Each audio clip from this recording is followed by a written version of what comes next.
Assalamualaikum guys, today we are going to start further with the topic security and ethics, and according to the O levels that is regarding internet and its uses. So in the last class we did about the firewall and we discussed about the tasks that a firewall cannot perform. Now we need to start with the proxy server. Now what is a proxy server? First of all, you guys need to understand about this. Okay, now when it comes to the proxy server, the proxy server is basically something that you are basically changing your ISP. ISP means Internet Service Provider. You guys are basically changing your Internet Service Provider with the help of certain application software, like for example VPN or ZenMate, this type of the software. Okay, so you are basically jumping your IP to another server so that if any of the particular website or web page is unaccessible by your particular ISP, so you can access that particular website or web page by another server. Okay, make sure that utilizing a proxy server is officially a crime.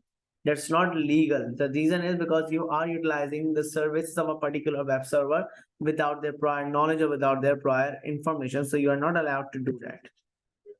Now, when it comes to the figure 8.10, now what does it say? It says that it's a user's computer. Web browser sends request to the proxy server, web server. It comes again, web server request forwarded, then it comes back from the, and in this particular manner, the user utilizes that particular proxy server. Now, there are few of the functions of a proxy server that they include. Now, what are those particular functions? These are basically allowing the traffic to be filtered. They are filtering the traffic. Obviously, they can block access to a particular website if necessary. They are by using the feature known as the cache. Cache is a particular place where you're gonna your recently or frequently entered data is stored. They can speed up the access to the information from website. When the website is first visited, the home page is stored on the proxy server. Then the third one, keeping the user's IP address secret. This clearly improves the security. This is improving the security as well. And finally, it is acting as a firewall as well, but it is not completely a firewall. Am I clear till over here, Vita? Yes, sir. Yeah. Okay. Now we come into the security protocol. Now, security protocol, we do have two different types of security protocols. Number one is the SSL and the other one is the TLS. Secure socket layer and transport layer security. Now make sure that both of these protocols are applied over a OSI model, and in the OSI model, these are applied over a transport layer. Okay. Now transport layer was basically responsible for the data for applying the security protocols over the data so that it should not be uh, affected by another thing. Now when it comes to the SSL, so there is a particular scenario regarding an SSL, that how does it work. So this scenario can be discussed over here as well, and I have mentioned the scenario in the complete detail over here.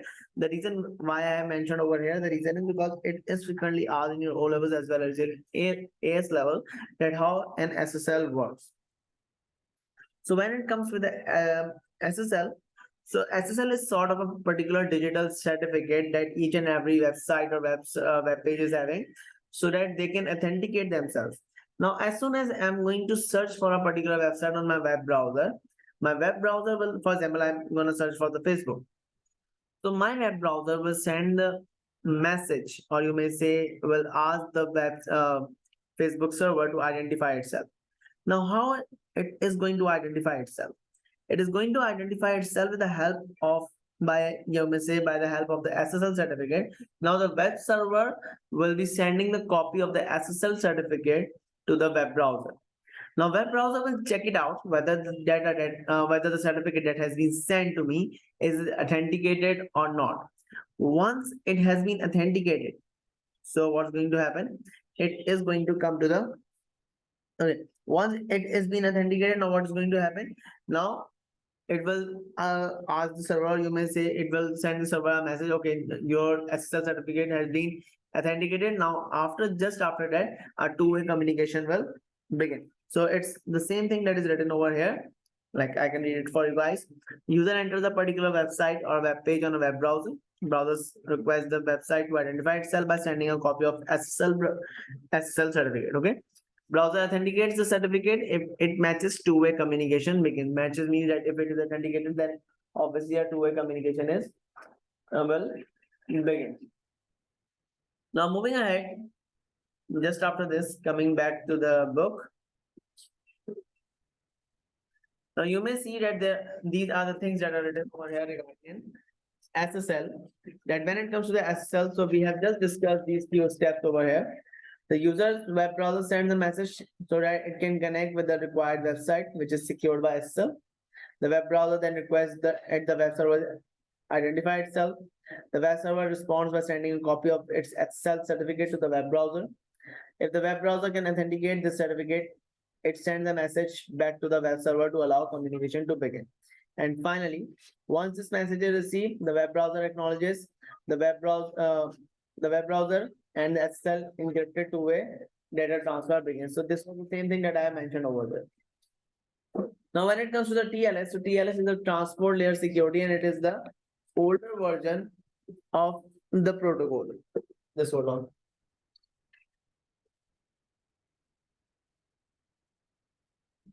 Okay, so it is the older version of the protocol. We are not utilizing mainly TLS nowadays. We are mainly utilizing the SSL certificates nowadays.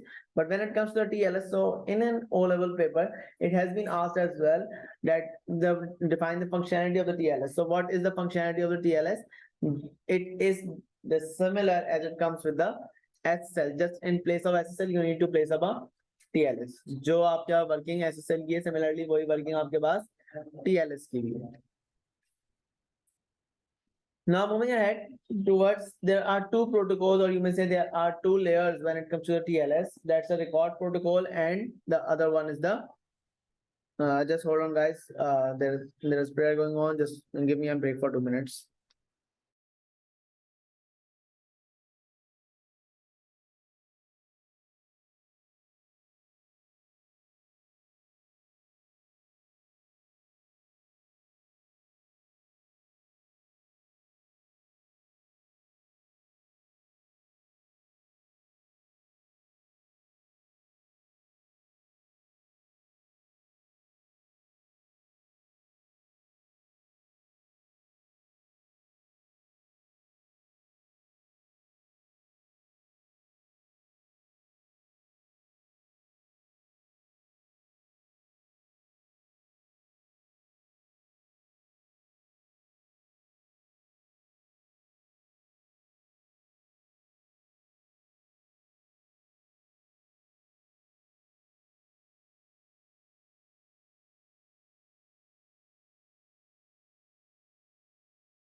Okay, so now we're moving ahead. So it says that when it comes, are you guys over there?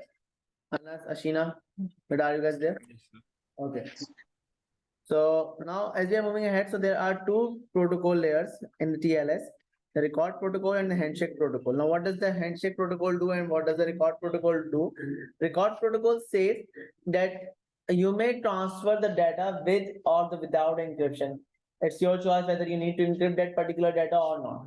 But when it comes to the handshake protocol, so it allows only the encrypted data to be transmitted between the website and the client. You cannot transmit any kind of the data that is not encrypted over there. Moving ahead.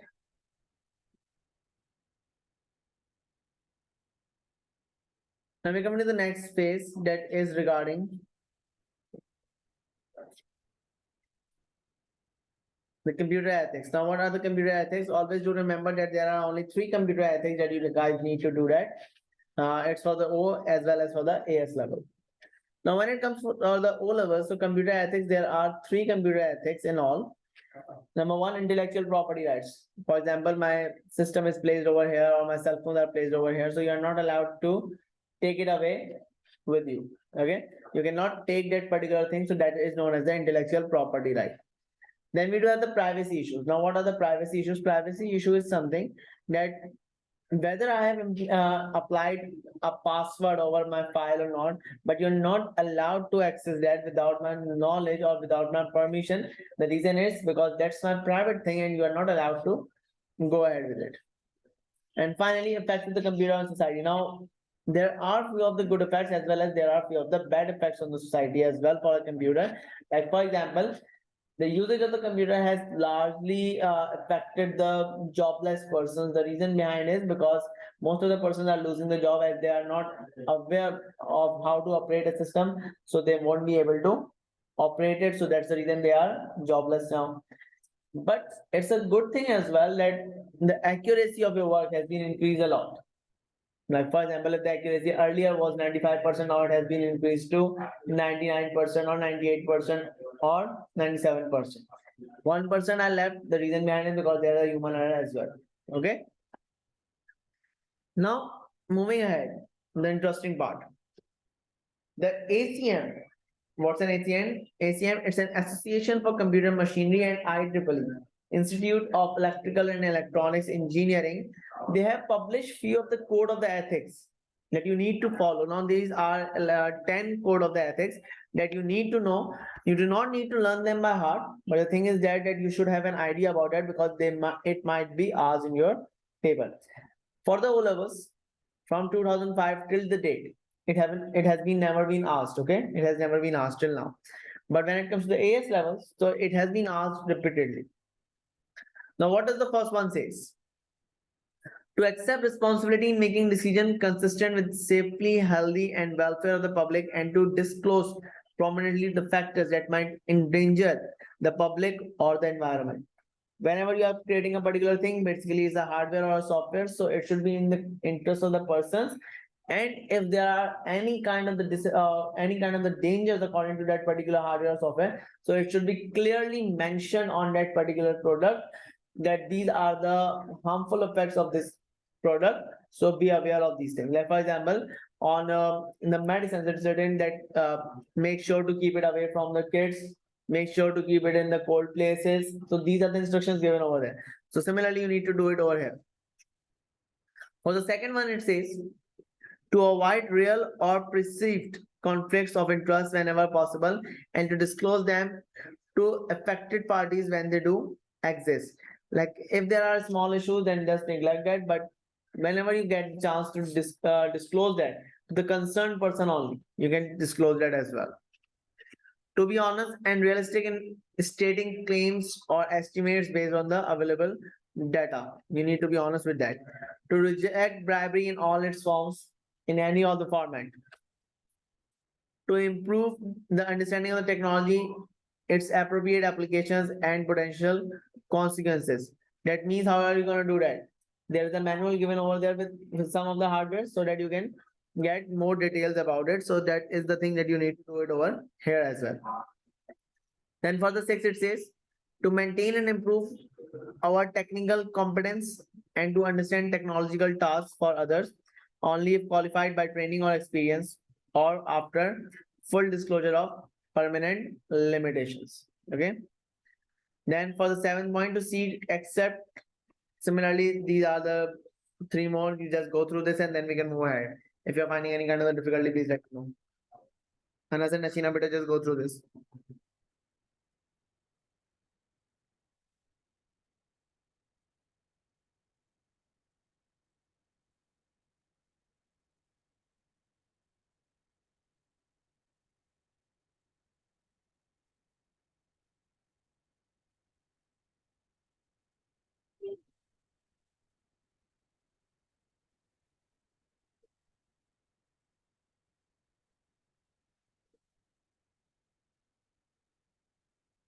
तुम्हारी sir computer class है online